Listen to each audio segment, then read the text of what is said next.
you so much, everyone, for staying with us. We've been talking about the Cambridge Analytical matter, and some of the expose have been released by the ex-employee of that company on how a billionaire was employed, a possible ally of former President Goodluck Jonathan. Those are the claims to manipulate or influence the 2015 general elections. The director of media for the Jonathan campaign organization, Chief Femi Fani-Kayode, has been talking to us from our Abuja studio, and the spokesperson of the All Progressives Congress, APC, Malam Bolaji Abdullah Astins, joined us also on the program from our Abuja studio. He was also part of the organization of the campaign of the Buhari campaign in 2015. Many thanks, Malam Abdullah, for your time on the program. What's your immediate reaction, especially that of your party, to these emerging facts and information about a possible manipulation of the 2015 general elections?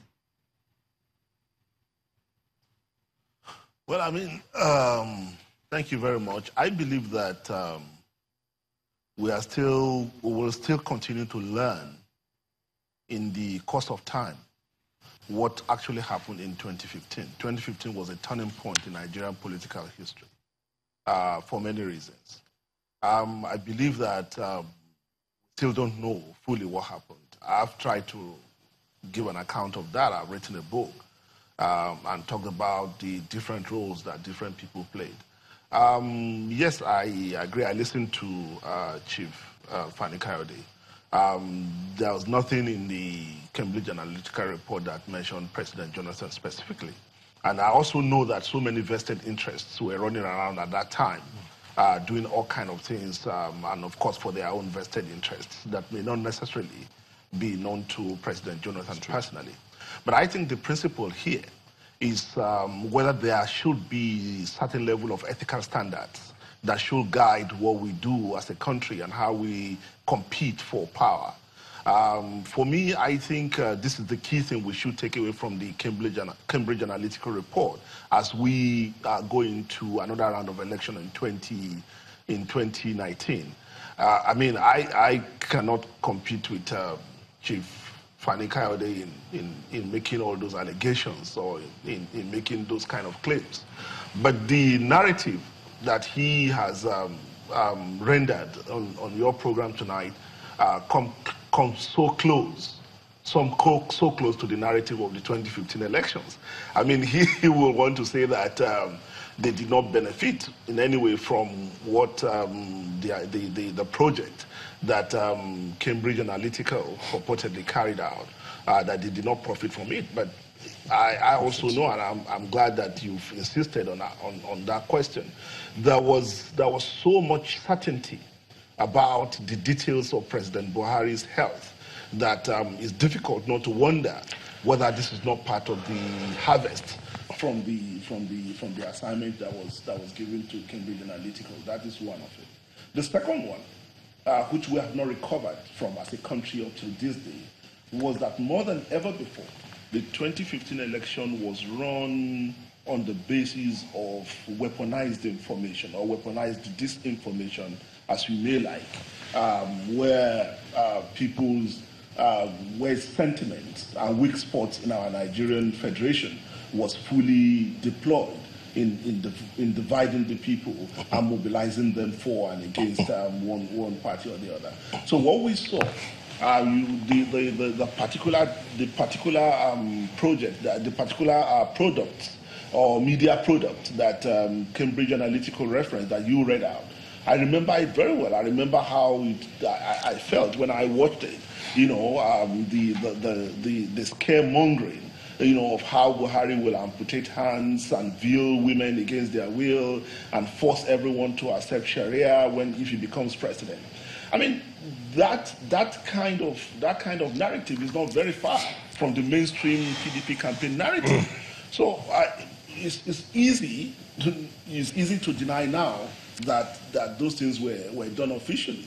But it was very clear to everyone that the kind of assignment that Cambridge Analytical carried out was the kind of assignment that fundamentally powered the narrative of the PDP campaign in 2015. Let me quickly ask you again, Malam Abdullahi, the intensity of what we saw in the 2015 elections. Perhaps you are right now scared of what may happen in 2019. And I might draw your attention to what the Guardian in the UK reported when this expose came to their table. That is, there was a standard variation on what SEL, the parent company of Cambridge Analytica, had done around the world for 30 years, this time with a twist. Weaponizing information to harm an opponent was standard methodology. There is a possibility of foreign companies coming to use data and information of Nigeria without their knowledge. Is there a possibility of that in 2019? Exactly. Well, let me say that, I mean, Cambridge Analytica is a business, and wherever there is a potential market, they will go there. Now that they've run into trouble, they will probably not come here or go elsewhere anytime soon. But the truth is that there are so many other companies, there are so many other consultants, as you may, who will go around marketing this kind of skills and this kind of assignments that they will want to help one client or the other. So I think it's still a real possibility that even as we head into 2019 election, already individuals like that, whether Cambridge Analytica or any other such company, will already start shopping for clients where they can get busy during an election. So, but I think for me, and it's significant for me to say this, that the level of outrage that this report has caused in other countries, I don't see it here. I don't see that Nigerians are sufficiently outraged by that and want to therefore problematize it ahead of next election and tell themselves, we don't want this here. We can win elections, we can talk to each other as citizens, we can contest and do so fairly and ethically. But when we begin to do things that undermine the security of our nation, that allow foreigners or people who don't have a stake in our country to come in and build the kind of resources that will leave us divided and confused and potentially set us on war path against one another, I think is very dangerous trend. I think it was a very dangerous precedent. But I think the most important thing is for us to make sufficient issue out of this so that we can use that as a basis to set the standards for all of us, not just PDP, not just APC, for everyone seeking election in 2019, that there is a limit, that there is a line that no one should cross. I think this is the most important thing. We are not trying to be escapist by saying, let's look at what happened in 2015. No. Chief Fani Kayode is a historian, like he has always maintained. It's therefore important for him to understand that history gives opportunity for learning. We don't want to rush and to say, oh, let's forget, because PDP people don't like us to make reference to 2015. But we must continue to make reference to 2015 and what happened in 2015, because it's the only way we can ensure that we draw the full lessons that 2015 had to offer us and ensure that we don't walk that path again, at least those side of it that we are not very proud of.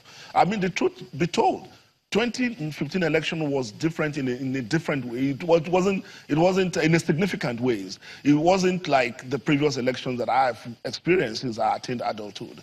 It was the first time, maybe it was because of the peculiarity of incumbency, being threatened by the opposition for the first time. But the legacy of that 2015 election, we've not overcome it. And it was something that was vicious. It was something that we did as if there was not going to be Nigeria after 2015.